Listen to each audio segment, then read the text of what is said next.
इसलिए बोल रहे हैं क्योंकि ये सही में है, क्योंकि ये सही में कहाँ से आए हैं, आपके एक्सपेरिमेंट से। तो देखो डेफिनेशन रटनी नहीं है, यहाँ से पूरी डेफिनेशन बोलेंगे।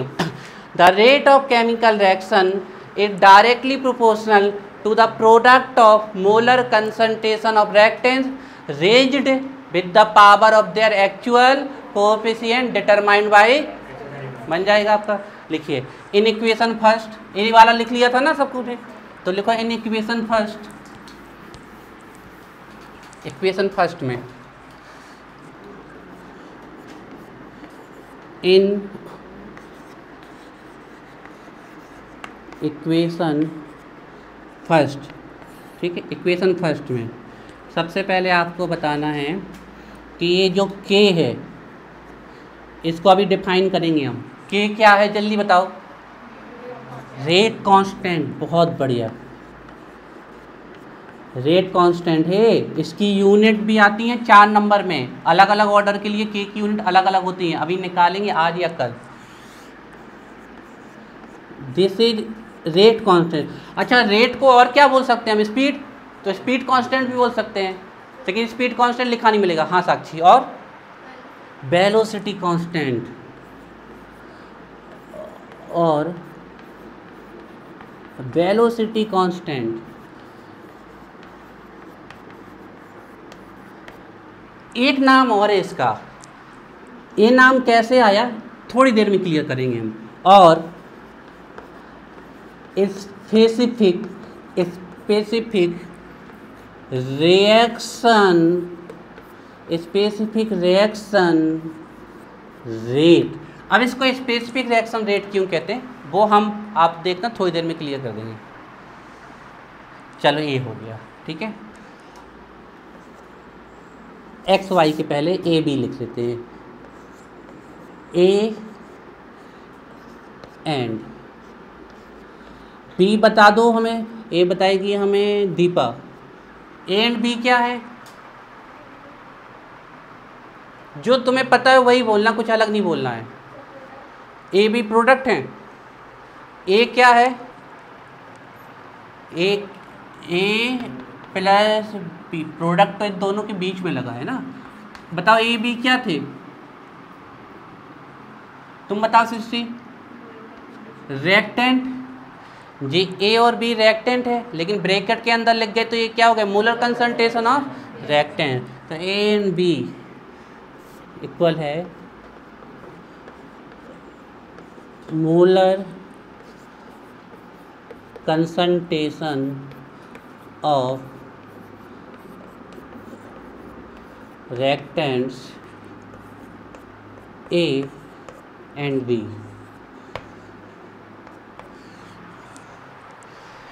कुछ ब्रैकेट ए और ब्रैकेट, हमने आपको इस चैप्टर में पहले ही बता दिया था कि ब्रैकेट जहाँ लग जाएगा उसका मतलब है कंसंट्रेशन, और कंसंट्रेशन मतलब यहाँ क्या? मोलरिटी।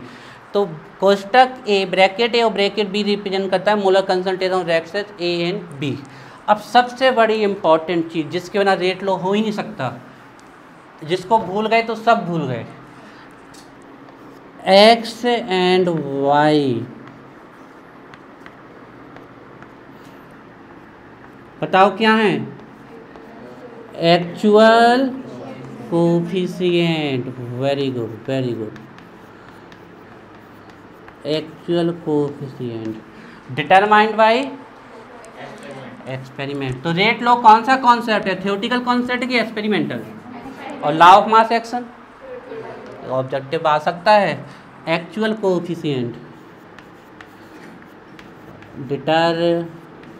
आराम से जल्दबाजी नहीं, डिटरमाइंड बाय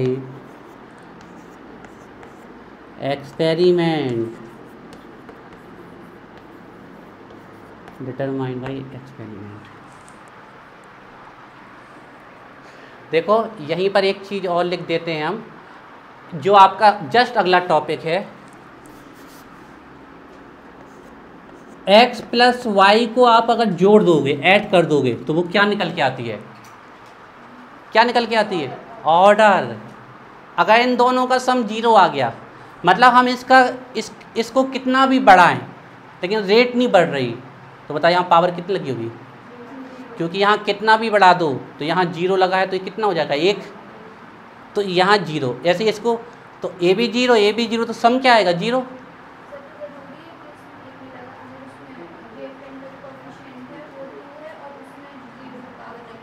तो कहाँ पर 2 लगा दो, हम कह रहे हैं 1 करोड़ लगा दो, दुनिया की कोई भी डिजिट हो उसके ऊपर अगर 0 लग गया तो पावर तो वो 1 हो जाएगा। खत्म बात। उससे क्या फ़र्क पड़ने वाला है रेट में? कोई फ़र्क नहीं पड़ने वाला, ये 1 ही हो जाएगा ना, तो रेट में तो कोई फ़र्क नहीं पड़ा ना। तो ये जो है आपका इसको हमने 100 गुना बढ़ाया और इसको भी 100 गुना बढ़ाया, लेकिन रेट नहीं बढ़ रही। इसका मतलब क्या होगा? ए भी 0 है और ए भी 0। स्वाति कहीं और कुछ और बोलना चाहते हो तो बोलो। हम कह रहे हैं हम इसको कितना भी बढ़ा दें लेकिन रेट नहीं बढ़ रही, मतलब यहाँ पावर कितनी लगी है 0। तो 0 प्लस 0 क्या आ जाएगा 0, तो ऑर्डर ऑफ रिएक्शन कैसी हो जाएगी 0। इसको हम कितना भी बढ़ा दें लेकिन रेट नहीं बढ़ रही, तो पावर कितनी, और इसको हम 2 गुना बढ़ाएं और रेट 2 गुना बढ़ रही है तो पावर कितनी 1। अगर इसको 2 गुना बढ़ाया और रेट भी 2 गुना बढ़ी तो यहाँ पावर कितनी होगी 1, क्योंकि अगर इसको 2 गुना बढ़ाते और रेट अगर 4 गुना हो जाती तब पावर कितनी होती है यहाँ 2 होती। स्वाति क्लियर हो रही? हाँ, तो एक को बढ़ाओ, एक को कांस्टेंट रख के एक को बढ़ा लो, फिर आपको ऑर्डर थोड़ी बताओगे। ऑर्डर के लिए तो आपको दोनों वैल्यू चाहिए, बिना दोनों वैल्यू के आप ऑर्डर नहीं बता सकते हो। हाँ, अलग अलग डेटा निकाल सकते हो, वो बात अलग है, लेकिन ऑर्डर के लिए तो सम ही जोड़ना पड़ेगा ना हमें। तो हमने इसको 10 गुना बढ़ाया लेकिन ये रेट नहीं बढ़ी, मतलब पावर 0, और हमने इसको 2 गुना किया और रेट 2 गुना हो गई 2 टाइम्स, तो यहाँ पावर कितनी 1। अब जोड़ो 1 प्लस 0 कितना आएगा 1, तो ऑर्डर कैसी हो गई फर्स्ट ऑर्डर रिएक्शन। इसको ट्वाइस बढ़ाया तो रेट भी ट्वाइस हो गई, और इसको ट्वाइस बढ़ाया और रेट फिर से ट्वाइस हो गई, तो दोनों की पावर कितनी हुई, तो ऑर्डर कितनी हो गई second order reaction. This is called order of reaction. लिखिए x and y equal order of reaction. Order of reaction हम कहाँ से निकालते हैं? हमेशा रेट लॉ से, दैट मीन बाई एक्सपेरिमेंट। ये बात ध्यान रखिएगा। ऑर्डर की डेफिनेशन कोई बता दो हमें। ऑर्डर की डेफिनेशन आ चुकी है। Order is simply equal to sum of power of molar concentration of reactant determined by experiment. Rate law में जो पावर लगी होती है उसी का सम क्या कहलाता है हमारा ऑर्डर ऑफ रिएक्शन। बात समझ में आ रही है आप लोगों को? क्लियर हो रहा है? अब हम यहाँ पर एक हाइपोथेटिकली बात लिखना चाहेंगे। मान लीजिए हमने ये लिख दिया a प्लस बी और इसने बना दिया प्रोडक्ट, और इसकी पावर a और इसकी पावर b। हो सकता है कोइंसिडेंस हो कि इसकी ये जो पावर है ये उतनी ही आ जाए जितनी एक्सपेरिमेंट से आई है, और ये जो b पावर है वो उतनी ही आ जाए जितनी एक्सपेरिमेंट से आई। इसको ऐसे समझते हैं, ठीक है। हमने इसके लिए लॉ ऑफ मास एक्शन लिखा, और इसकी पावर a 1 है, 2 है, तो a की पावर 1 और b की पावर 2। ये लॉ ऑफ मास एक्शन है, मतलब ये पावर कहाँ से आई है? बैलेंस केमिकल इक्वेशन से। अब हमने इसके लिए रेट लॉ लिखा हमने, और रेट लॉ में हमने क्या एक्सपेरिमेंट किया कि ए को डबल कर रहे हैं तो रेट कितनी आ रही है, ए को डबल कर रहे हैं तो रेट दुगनी हो रही है, मतलब पावर यहाँ कितनी है 1 है। और बी के केस में ऐसा एक्सपीरियंस कर रहे हैं कि बी को डबल किया तो रेट 4 टाइम्स हो गई, तो पावर कितनी है। अब ये जो 1 और 2 हैं, ये जो रेट लॉ में लिखी हैं कहाँ से आई? एक्सपेरिमेंट से आई हैं। एक कोइंसिडेंस हुआ है कि ये बिल्कुल कैसी हो गई, जो कहाँ मिली हमें? बैलेंस्ड केमिकल इक्वेशन में। ए भी हो सकता था कि ये पावर 2 हो, तो हम ये कह सकते हैं कि ये जो एक्सपेरिमेंट से हमारी पावर आती हैं वो सेम भी हो सकती हैं जो power law of mass action से आती हैं, और सेम नहीं भी हो सकती हैं। बात समझ में आ रही है? कैन बी सेम और कांट, वो सेम हो सकती हैं और सेम नहीं भी हो सकती। इसका कहीं से मतलब नहीं है कि ये पावर हमने बैलेंस केमिकल इक्वेशन देख के निकाली है, वो आ रही हैं, वो कॉन्स्टेंट। और हम आपको बता दें बहुत सारी रिएक्शंस आपको ऐसी ही मिलेंगी जिसमें जो एक्सपेरिमेंटल पावर है वो केमिकल इक्वेशन के समान ही निकल के आएंगी आपकी। कुछ रिएक्शंस ऐसी भी होंगी जो पावर हमें दिखेंगी लेकिन होंगी अलग, ठीक है ना। तो इसी के हाँ अच्छा ठीक है, एक स्टेटमेंट लिख लो फिर छोड़ देते हैं। तुम लोग फिर रोज ऐसे ही परेशान करोगे हमें, दीपा और सिफा।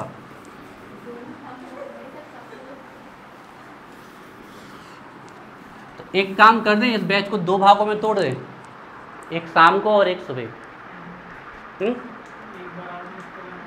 अरे तो तुम एक ही टाइम आओगे, 2 टाइम थोड़ी आओगे। तो सुबह वाले बैच में आओगे या शाम वाले बैच में आओगे। लिखिए, उसी के आगे लिखिए स्टार लगा के।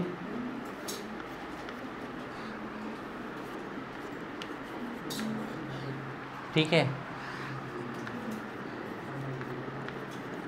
The value of x and y, the value of x and y may be equal to a and b or may not।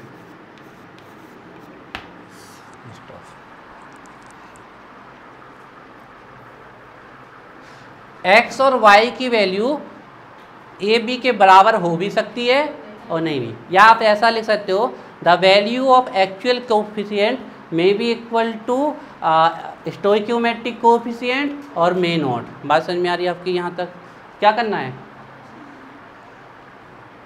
जाओ अरविंदो वाले, हाँ होमवर्क लिख लो, बाकी लोग बैठना अभी।